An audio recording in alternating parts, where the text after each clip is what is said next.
So Meta Verified has officially rolled out in the US today.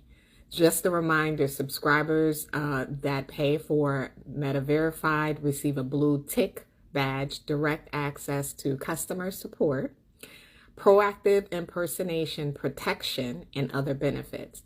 But it's only available for your personal account on Facebook and or Instagram.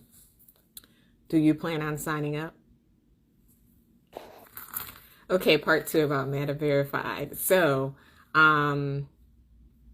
if you want to have Meta Verified service on both your Facebook and your Instagram account, you're going to have to pay for the subscription twice. So you're going to have to pay for it for your Instagram, then you're going to have to pay for your Facebook.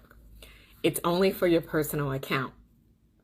And you should be able to sign up on your mobile devices on your personal accounts. So only on your personal. So if you have a business account on your Instagram, it's a creator's account, business account, professional account, you are not able to sign up. It's only for personal, and you will have to submit a valid government ID to be able to, for the submission process, I should say.